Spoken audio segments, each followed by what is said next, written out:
Perfecto. Hoy nos toca ver lo que es las ceras en odontología, ¿sí? Específicamente en el área de prótesis fija vamos a poder ver los patrones de cera. Entonces nosotros tenemos que entender primeramente qué son las ceras o cómo las manejamos las ceras en odontología. Nosotros en el laboratorio dental o en el laboratorio odontológico que tenemos o que manejamos para apoyar o aportar a nivel clínico de la odontología, se hace indispensable el uso de ceras para poder elaborar patrones o figuras, ¿no es cierto?, de restauraciones rígidas, en este caso, tanto para prótesis fija como para prótesis removible. Entonces, las ceras en odontología nos sirven para poder elaborar una estructura hecha de cera que va a ser nuestro patrón para nuestra futura restauración. En el caso de prótesis fija, van a ser patrones de cera de las coronas, ¿no es cierto? Nuestras restauraciones en prótesis fija son las coronas. Y en prótesis removible es la confección específicamente de las estructuras, ¿no es cierto?, para una esquelética o el diseño de una prótesis removible, como es una PPR, o también las ceras las manejamos para la confección del rodete y reemplazar los futuros dientes. Entonces, vamos a especificar qué es un patrón de cera. ¿Qué es un patrón de cera?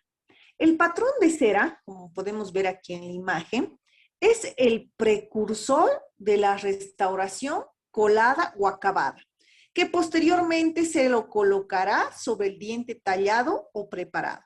Entonces nosotros, como les decía anteriormente, vamos a realizar el patrón de cera, que es el precursor o la estructura en cera, que nosotros vamos a realizar, que futuramente, mediante un proceso, puede ser un colado o un acrilizado, vamos a obtener la restauración. Esto nosotros lo realizamos sobre un modelo de trabajo. Nosotros colocamos lo que hemos recuperado de esta cera en nuestro diente preparado, pero el precursor de cera nosotros lo vamos a realizar en un modelo de trabajo. Ustedes, la anterior clase, si no me equivoco, han podido ver modelos de trabajo, de estudio y los troqueles, ¿no es cierto? Entonces nosotros los dientes tallados los vamos a troquelar para delimitar nuestra terminación cervical o nuestro perfil cervical.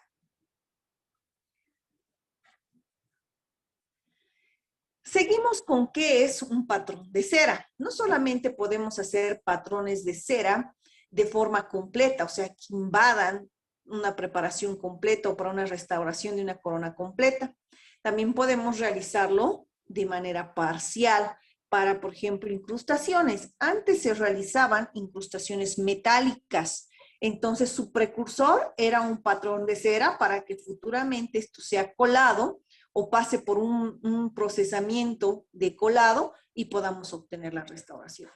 Por tanto, el patrón de cera es necesario para confeccionar coronas individuales, como vemos aquí, puentes, si vamos a realizar un puente, este es el póntico, los dos pilares, necesitamos hacer una estructura previa de cera para luego esto hacer el colado correspondiente con una aleación metálica apropiada. Incrustaciones, si es que van a ser incrustaciones metálicas, prótesis removible, como les decía hace un momento, las PPRs, que son prótesis de metales, entre los tipos de restauraciones que utilizamos en odontología. Todo esto mediante la técnica de cera perdida. O sea, nosotros devolvemos esa estructura o amoldamos la estructura de los dientes para que futuramente en un proceso o en una técnica de pérdida de cera mediante el calor, ya sea calor por agua o ya sea calor mediante un horno, ¿ya? Podamos en esos espacios, en esas cámaras creadas con la cera perdida, podamos colocar el material apropiado. ¿Qué propiedades tienen las ceras en odontología? Vamos a describir 5 propiedades importantes: el intervalo de fusión, el módulo de elasticidad, la tensión residual, la ductilidad y la maleabilidad que tienen las ceras. Probablemente ustedes esto han visto en materiales dentales, o sea que vamos a recordar un poco las propiedades que tienen las ceras en odontología. El intervalo de fusión es cuando estas ceras están compuestas por moléculas de distinto peso molecular. No tienen un punto de fusión específico, ¿sí? Sino tienen un intervalo de fusión. ¿Por qué? Porque las ceras, cuando las calentamos, se hacen maleables, se hacen líquidas, se hacen gomosas, ¿no es cierto? Pero cuando enfrían, vuelven a estar rígidas. Por eso dice que tiene un intervalo de fusión con intervalos. El módulo de elasticidad, bajo y dependiente de la temperatura. Por la misma razón, ¿no es cierto? Si nosotros sometemos a cierto calor a nuestras ceras, podemos producir que sean elásticas, tengan esa elasticidad, pero se enfrían, ¿no es cierto? Y se vuelven otra vez rígidas. Y no necesitamos ponerles a un punto de fusión bastante alto, ¿no es cierto? Nosotros podemos obtener elasticidad en las ceras solamente con el calor de la temperatura ambiente, ¿no? Tensiones residuales, los cambios dimensionales que tienen. O sea, al tener ese cambio o ese intervalo de fusión, no vuelven a su misma estructura o a su misma estado. Ductilidad, se estira en forma de alambre, ¿no? Como es dúctil, la podemos alargar o estirar. Maleabilidad, que puede ser una lámina, ¿no? Que podemos hacer. Por eso existen las ceras laminadas, ¿no? De 0,5, de 1 milímetro, ¿sí? ¿Qué otras propiedades tienen las ceras? Tienen la propiedad termoplasticidad, capacidad que tienen de ablandarse mediante la acción del calor.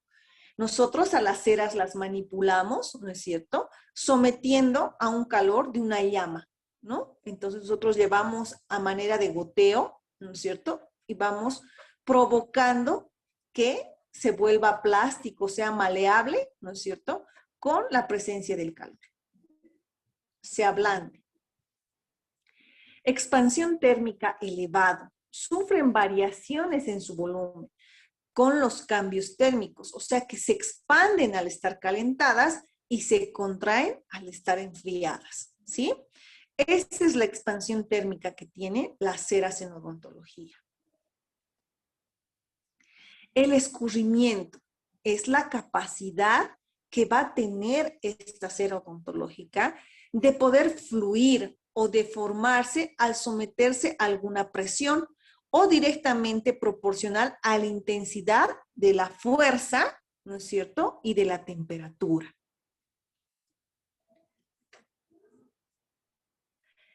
La clasificación. Nosotros vamos a tener 3 tipos de cera. Ceras que van a ser exclusivamente para realizar patrones de cera, ceras que nos van a servir para hacer procesados de algunas cosas como el acrilizado, y ceras para impresiones. Los patrones o las ceras para patrones de cera nos sirven para realizar incrustaciones, como les había mencionado anteriormente, para realizar estructuras para una futura corona, ceras para realizar una estructura para un futuro puente.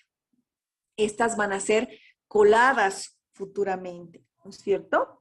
Para bases, para la placa de acrílico, para el rodete que nosotros podemos decir, ¿sí? Que lo utilizamos más en prótesis removible. En cambio, las otras dos las utilizamos más en prótesis fija. Para procesado, que nos sirve para hacer encajonados. Cuando nosotros hacemos una impresión, o probablemente lo han visto en prótesis removible, para que salga mejor el fondo del surco de mi impresión, encajonamos, utilizamos las láminas de cera, sirven para procesado. De utilidad, cuando utilizamos, por ejemplo, en los bebederos para hacer el colado, que también son hechos con cera. Adhesivas y otras. Existen ceras pegajosas que nos ayudan para otros procesamientos a nivel laboratorial. De impresión, normalmente nosotros utilizamos para registro de mordida o para hacer correcciones, ¿sí? Entonces podemos decir que las ceras para patrones, ¿no es cierto?, en prótesis fija o restauraciones en prótesis fija son las que más nos interesan en este momento. Entonces, las patrones de coronas plásticas o ceras para patrones, que las vamos a utilizar tanto para incrustaciones como para coronas que necesitan ser coladas. Ceras para patrones. Vamos a tener los siguientes tipos de cera o vamos a utilizar para fabricar las siguientes restauraciones en prótesis fija. Las incrustaciones, las coronas, los puentes, ¿no? Entonces, las ceras nosotros las vamos a utilizar para fabricar estas tres futuras restauraciones. Y van a tener o componer, ¿no es cierto? Contienen fundamentalmente la siguiente composición: la parafina, la cera microcristalina, la cerecina, la carnauba, la candelilla y la cera de abeja. Normalmente las ceras que vamos a utilizar para realizar estas futuras restauraciones, ¿no es cierto?, van a estar compuestos de estos materiales. Las ceras para patrones de incrustaciones, o sea, para realizar incrustaciones tipo inline o tipo online, ya más adelante vamos a ver la clasificación de retenedores intracoronarios. Dentro de ellas están las inlines, online y overline. ¿Ya? Entonces, el tipo de cera que nosotros utilizamos para incrustaciones son de tipo 1 y tipo 2. Se utilizan las dimensiones y los contornos predeterminados de una restauración dental en cuya construcción se empleará un material duradero, ¿no? Nosotros necesitamos devolver esos contornos, esas dimensiones en los contornos en nuestro modelo. Como les decía hace un momento, nosotros es mejor que trabajemos sobre un modelo de trabajo en una pieza troquelada, que futuramente este patrón de cera va a ser nuestra restauración. Estas ceras para patrones de incrustaciones tipo 1 son duras, se utiliza en un método directo, o sea que lo vamos a trabajar directamente, para fabricar patrones en la boca. ¿Qué característica va a tener? Que tiene valores de fluidez a los 37 grados, o sea, la temperatura normal de un cuerpo. Tienden a limitar el riesgo de deformación de los patrones durante la extracción de la preparación cavitaria. Respecto a su fluidez, la temperatura que debe alcanzar de esta cera para registrar los detalles de una cavidad suele estar ligeramente por encima de los 45, ¿sí?, grados centígrados. Entonces, este tipo de cera tipo 1, nosotros la llevamos a la cavidad preparada. Normalmente, ¿cómo, doctora? ¿Cómo voy a realizar la confección? Pedimos que haya una oclusión con el antagonista. Entonces, se va a marcar la cara oclusal. Y con la ayuda de una pequeña espátula lo amoldo a los bordes que tiene, ¿no es cierto?, nuestra restauración. Esa es la tipo 1. En cambio, la tipo 2 es blanda, es más fluida y se utiliza en un método indirecto.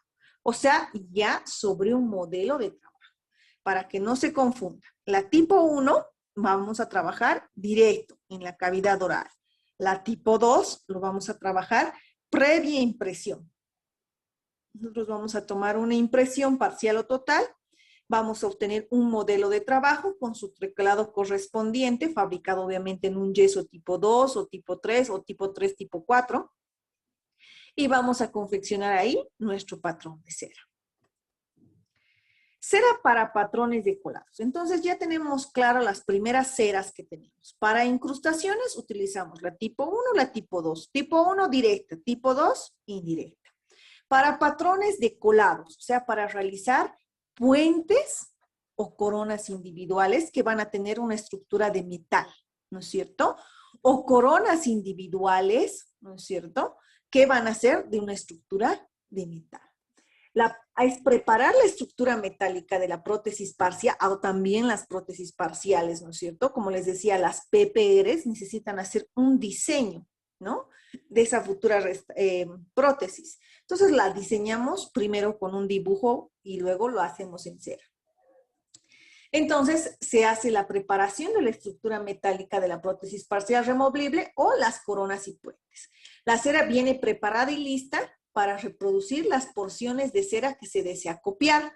Se presentan en forma de láminas o elementos preformados o sin forma especial. O sea, pueden venir en láminas, en hojas de lámina, pueden venir así en ninguna forma especial como es en barra o en pomo, o hay, también existe en el mercado estas ceras de colado que vienen preformadas y nosotros ya las tenemos que ajustar a nuestro tallado.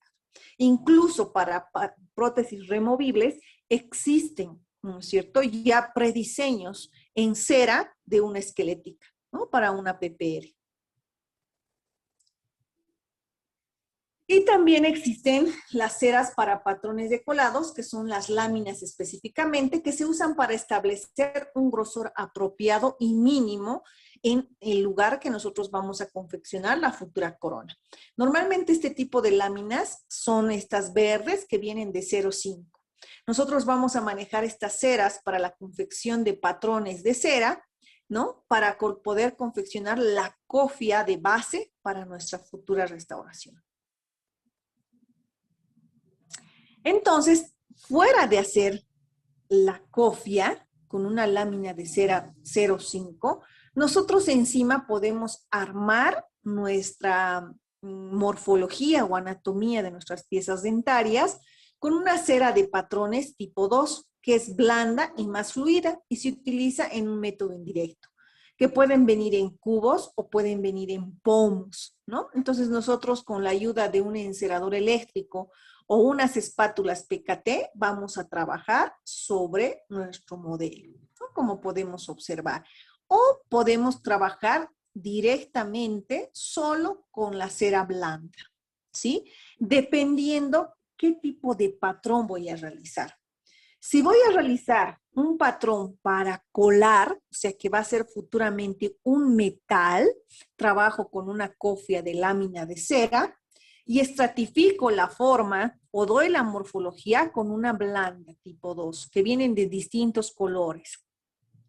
Pero si necesito trabajar para hacer patrones de devolver la oclusión, lo que nosotros llamamos encerado diagnóstico, ¿ya?, pues entonces puedo trabajar directamente con la cera en cubo o la cera en pomo, que es una cera blanda, ¿sí? ¿Qué principios básicos tenemos para confeccionar un patrón de cera? Para la elaboración de patrones de cera se debe comenzar el trabajo con ceras duras, con la lámina, ¿no? Y posteriormente hacer un agregado con ceras blandas, la tipo 2, la que viene en cubos o en barritas, ¿no es cierto?, como son las ceras Kerr que podemos observar aquí. Evitar la diferencia de temperaturas entre el lugar donde se confecciona el patrón de cera y la zona donde se incluye el revestimiento. En algún momento habíamos hablado del espacio que tenemos que tener para nuestro laboratorio, ¿no es cierto? No tiene que haber ventilación, la temperatura tiene que ser apropiada. Nosotros en nuestra ciudad no tenemos mucha complicación porque somos relativamente, el altiplano es frío, entonces no vamos a sufrir alteraciones en la forma. En lugares cálidos sí habría que tomar mayor precaución para que no tengamos diferencias de temperatura al manejo o la confección de estos patrones. Los principios para la confección del patrón de cera es no enfriar bruscamente con aire o agua el patrón de cera, porque puede originar tensiones que luego pueden provocar distorsión. Si yo, digamos, para avanzar rápido lo sumerjo al agua, mi patrón de cera, puedo producir estos cambios de tensión y hacer que se distorsione. Y cuando yo hago mi colado correspondiente o mi prueba correspondiente, no hay la adaptación que requiere en boca, ¿no? Entonces, por eso tengo que tener cuidado en no enfriar bruscamente con aire o con agua esa preparación de cera o ese patrón de cera que estoy realizando. Otro principio básico para la confección de patrones de cera es que el encerado de coronas, nosotros vamos a dar el muñón o un espaciador, pero sin llegar a los márgenes, los cuales deben ser previamente marcados. Nosotros tenemos aquí los muñones, ¿no es cierto? Entonces nosotros tenemos que aislar en nuestro modelo para que no se pegue nuestra cera. Entonces debo verificar, delimitar previamente, marcar dónde nosotros vamos a confeccionar nuestro patrón. El patrón de cera debe ser pulido y abrillantado con un trozo nuevo de seda blanda o con alguna tela de algodón. Cuando nosotros realizamos nuestros patrones de cera, como podemos observar aquí, siempre tenemos que darle su pulido y abrillantado correspondiente. Porque si nosotros lo dejamos poroso, vamos a causar que nuestra futura estructura de metal también venga en ese estado. Otros principios es que posteriormente se deberá unir los bebederos al patrón en las áreas de mayor espesor y siempre con el patrón colado en el modelo. Cuando nosotros habíamos hablado hace un momento de realizar patrones de cera para colado, hablamos para realizar futuras restauraciones metálicas. Entonces, colocamos bebederos, que son tubos, ¿no es cierto?, o ceras prefabricadas que se van a unir a mi patrón de cera, como indica aquí, en el lugar de mayor espesor, para que futuramente esto ustedes lo puedan fijar al aro de calor, en realidad al conformador, ¿no es cierto?, y luego al aro.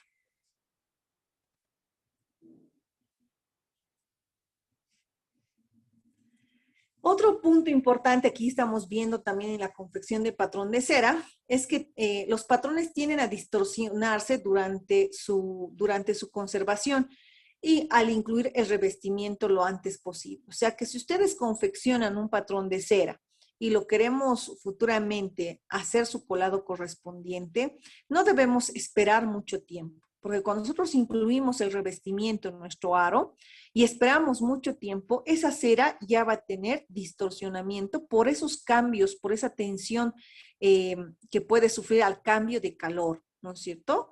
Entonces, el agua del revestimiento debe estar entre 20 y 24 grados. Y es mejor utilizar agua destilada.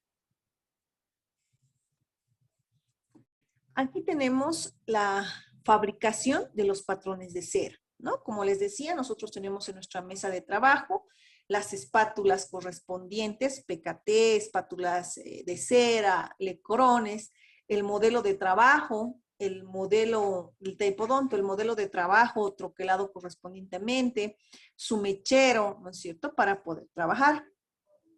También podemos utilizar encerador eléctrico, ¿no? Entonces, uno de los instrumentales más importantes o más fundamental para el manejo de ceras son las espátulas o instrumental PKT, que son 5, ¿no? Viene la PKT1, la PKT2, la PKT3 y la PKT4 y la PKT5. La PKT1 normalmente la utilizamos para colocar los conos para los cúspides o para llevar gota a gota nuestra cera.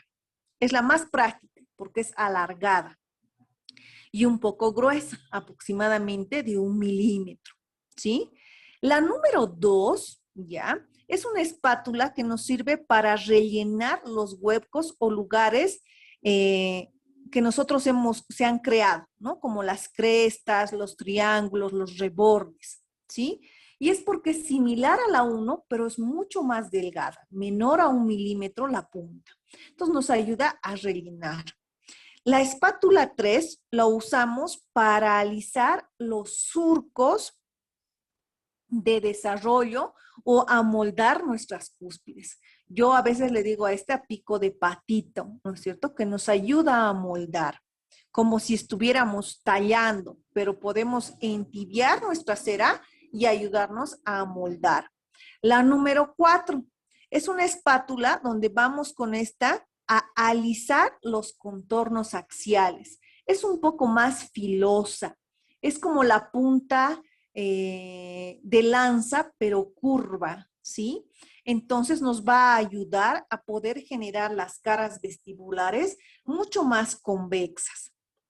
Y la número 5 nos va a alisar y redondear las crestas, porque va a tener como una forma de L y en su base o en su borde tiene como una ranura. Entonces nos va a ayudar a generar esas crestas, ¿sí? Entonces, cuando yo voy a fabricar mi patrón de cera, tengo que tener mi mesa de trabajo, que habíamos visto en la diapositiva anterior, que está aquí, ¿no? Un campo, una mesa limpia, mi taipodonto, obtener mi modelo con su troquel correspondiente, tener mi espátula de cera, mis lecrón, ¿no es cierto? Y mis espátulas PKT. Entonces, acá tenemos el instrumental, mechero, lecrón, espátulas de cera, mesa de trabajo, bisturí, pincel, PKT, gasa, ¿no? Puede ser una gasa o algodón para afinar. Primer paso para confeccionar los patrones de cera. El primer paso es la fabricación de la cofia delgada o dedal, que va a ir en total contacto con el muñón del troquel, sobre el cual nosotros vamos a verter una cera caliente y vamos a hacer movimientos rápidos con la espátula para obtener esta cofia, ¿sí? Nosotros lo que hacemos primeramente es colocar un barniz o separador, ¿no?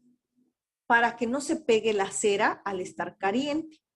Una vez que hemos puesto el separador, ¿no es cierto? Hacemos el moldeado de las cofias en mis preparaciones y hago la comprobación. Antes de que ustedes sobre esto estratifiquen o hagan en técnica de goteo la anatomía o forma que puede tener la pieza dentaria o el modelo de estudio de la futura restauración, deben comprobar que esta cofia salga y vuelva a entrar al mismo lugar. Porque si no hacemos esta verificación, corremos el riesgo que se quede adherido al modelo de trabajo. El segundo paso se va o incluyendo cera, o sea, nosotros vamos incluyendo poco a poco la cera en toda su estructura. Damos primero el contorno para luego ir confeccionando la morfología que tiene la pieza dentaria. Y finalmente, verificar la oclusión.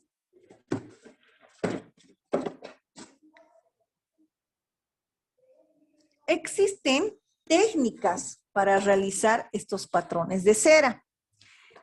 Los pasos, como han podido ver, son sencillos, ¿no es cierto? La confección de la cofia. Y el segundo paso, incluir poco a poco y formar la anatomía, la oclusión y el contorno. Pero existen técnicas para que nosotros podamos elaborar estos patrones de cera. Una de estas y la más utilizada y la que ustedes van a realizar a nivel práctica es la técnica tradicional o por goteo, donde ustedes llevan el material con la espátula, ¿sí? Pueden ir con la espátula número 1 de PKT y van gota a gota. Calentar la espátula en la llama del mechero permite el mejor manejo de la cera, que será inmediatamente llevada al troquel. Entonces, la técnica de goteo consiste en que calientas tu espátula, llevas a la barra, al cubo o pomo de cera y lo vas llevando gota a gota para confeccionar la morfología o forma. La segunda técnica para construir superficies oclusales de las prótesis. Esta técnica se utiliza una cera de distinto color para mejorar la propiedad y la estabilidad. Es cuando nosotros a nivel oclusal vamos dando colores a nuestra cúspide. ¿Sí? Nosotros podemos rellenar esto con la cera y hacer el tallado correspondiente. ¿Sí? Las superficies oclusales se debe seguir la morfología o anatomía dentaria. Empezamos primero por las cúspides vestibulares, luego por las cúspides mesiales o distales y las cúspides o rebordes, crestas en realidad, y las cúspides linguales. Finalmente la cresta marginal y el procedimiento se realiza en relación céntrica. O sea que este encerado lo hacemos en modelos de trabajo que están montados, ¿no? En un articulador. Ahí tenemos, ¿sí? Entonces hacemos la técnica de variación de colores a nivel oclusal y en los contornos. La tercera técnica es la técnica de inmersión o dipping. Esta técnica nos sirve sobre todo cuando nosotros realizamos esa cofia inicial. Se requiere de un calentador de inmersión similar al calentador de cera. Alguna vez han debido ver la cera de depilación, ¿no es cierto? Tiene un aparato de inmersión donde mediante una temperatura eléctrica no calienta la cera, ¿no es cierto? Y lo vuelve fluida o líquida. Y una vez enfriada, se vuelve otra vez rígida. Entonces, más o menos esta técnica de inmersión es similar, donde nosotros colocamos el calentador de inmersión mediante una temperatura eléctrica, sometemos o introducimos nuestro modelo de troquel, ¿no es cierto? Entonces, así evitamos el sobrecalentamiento y vamos a obtener nuestra cofia. Al enfriarse, va a volver a un estado sólido. Esta técnica de inmersión confecciona pequeños casquillos, como les decía, pequeñas cofias, ¿no?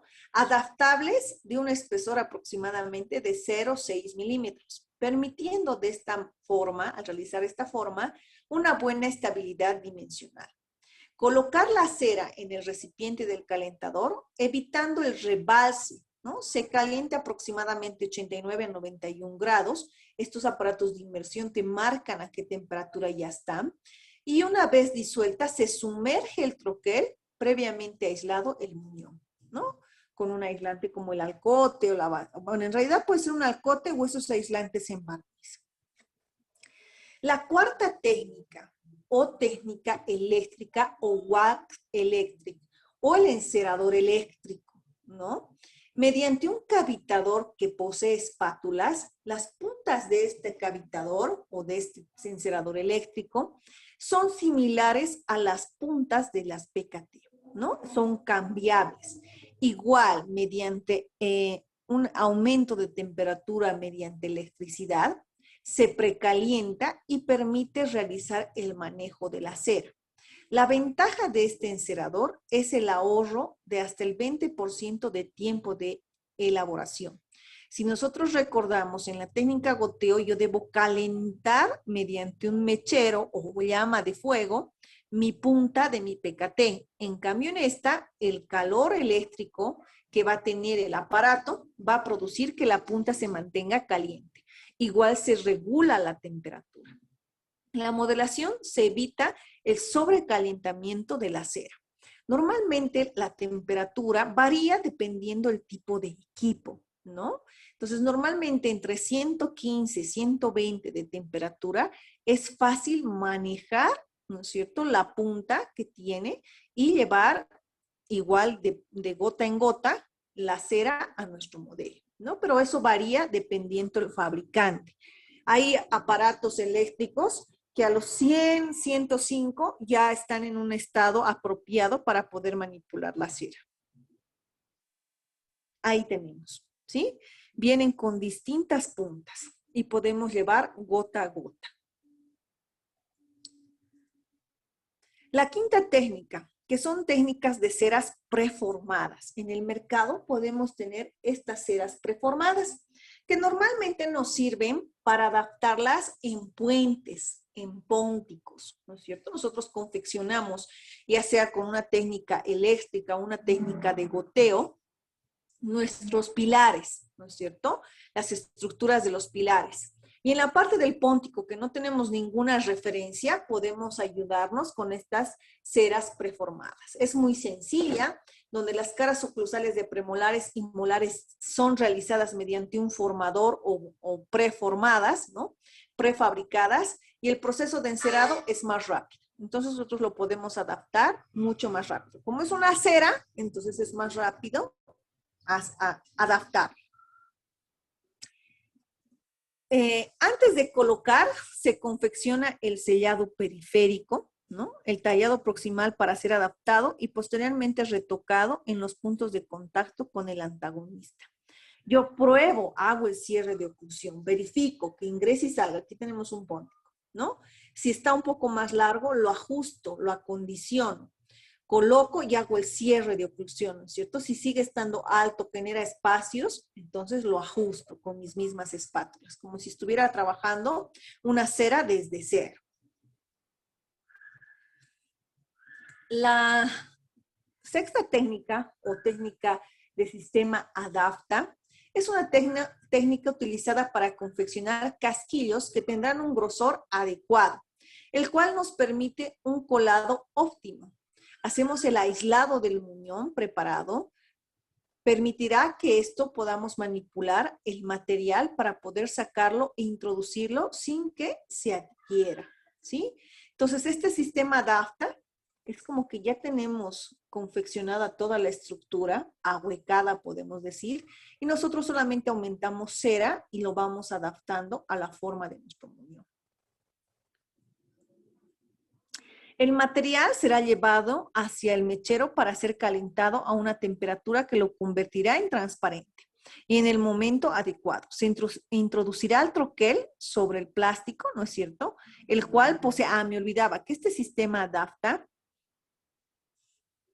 Estas coronitas que ustedes ven están hechas de plástico, similar a las coronas preformadas de policarbonato o poliacetato, ¿no es cierto? Entonces, ustedes rellenan aquí la cera y lo adaptan. Por eso se llama sistema adapta. Se introducirá el troquel sobre el plástico, el cual posee la propiedad de adaptarse, ya que la modelina cubrirá el pilar en todos sus contornos. Se deberá evitar presionar demasiado. Y el mayor problema será la distorsión del material, por lo que se deberá sacar la pinza lentamente, tratando de no movilizar el troquel. Ahí tenemos la técnica adapta. Muy bien. Ahora, es importante que nosotros veamos cuando trabajamos en devolver la parte oclusal. La siguiente clase vamos a ver con mucho más detalle lo que es un encerado diagnóstico, ¿no? Pero lo que me interesa saber es enseñarles es cuando nosotros trabajamos a nivel oclusal, cuando confeccionamos un patrón de cera, habíamos dicho que la cofia la realizamos con una lámina de cera. Empezamos confeccionando los contornos y al último dejamos, sobre todo en molares, la cara oclusal. Entonces, cuando estamos trabajando en cara oclusal, se colocan las cúspides funcionales primeramente, luego las no funcionales, en forma de conos. Una vez que yo he logrado obtener estas puntas de cúspides, recién hago el añadido de mis crestas y de mis márgenes para que se vaya formando, ¿no? Se enceran, una vez que ya veo que ya está conformado todo mi contorno oclusal, empiezo a encerar las vertientes, sobre todo las vestibulares y luego las palatinas, ¿no? Y voy empezando a dar forma. Puedo ayudarme con una imagen, ¿no es cierto?, impresa de la cara oclusal para darme cuenta cómo es esa morfología. Y vamos afinando. Mira, aquí tenemos la PKT 3, ¿no es cierto? Vamos afinando la forma de las cúspides.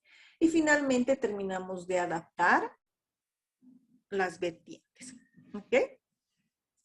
Eso cuando hablamos del sector posterior, ¿no? Pero cuando hablamos del sector anterior, o sea, cuando yo trabajo patrones de escena en el sector posterior, trabajo los contornos, hago mi cofia y trabajo los contornos, las caras vestibulares, la cara proximal y al último lo dejo la cara oclusal. Y la cara oclusal trabajo por cúspides, luego por crestas, luego por márgenes, ¿sí? En cambio, los patrones de cera para coronas anteriores, específicamente para una restauración jacket, porque la restauración jacket va a ser futuramente un enmuflado, también por pérdida de cera, que ese espacio o esa cámara creada va a ser reemplazada por otro material, en este caso un acrílico, ¿sí? Entonces se realiza normalmente con una cera marfil o cera clara. Habíamos dicho que las ceras blandas para patrones son las tipos 2, ¿no es cierto? Entonces yo utilizo una técnica de goteo. De la misma forma, confecciono mi cofia. En este caso, mi cofia puede ser más delgada y utilizo la técnica de goteo para ir dando la forma. Normalmente, cuando nosotros damos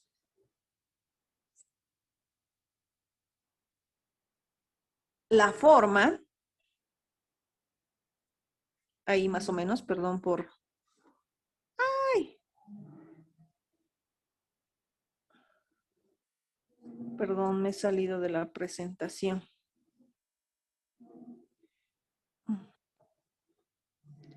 Un segundito.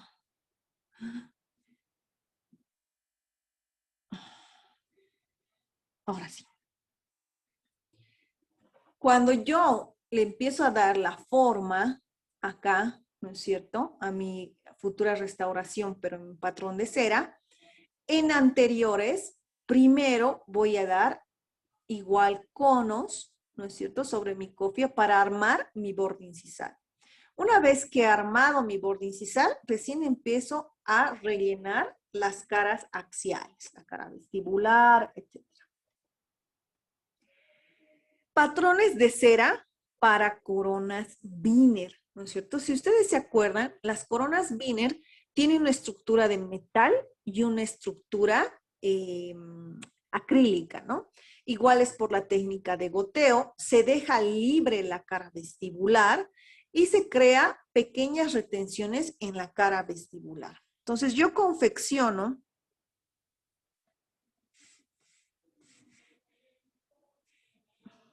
de manera normal mi patrón de cera, ¿sí?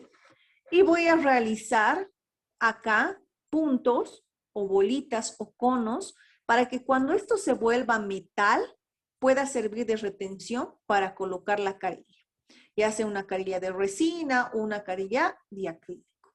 Entonces confecciono de la misma forma, primero contornos vestibulares proximales, creo la cara oclusal, la cara vestibular dejo relativamente libre con retención, si estamos hablando del sector posterior, específicamente premolares. Pero si estamos hablando de un sector anterior, pues igual, devuelvo el borde incisal, cara vestibular palatina, palatina y vestibular no, y pongo las retenciones correspondientes, ¿sí? Entonces, es momento que en mucho se veía cuando estábamos todavía de manera presencial, que en un solo mechero estén trabajando varios compañeros, ¿no? Era bastante clásico en los laboratorios ver este tipo de situaciones, ¿sí? No sé si tienen alguna pregunta.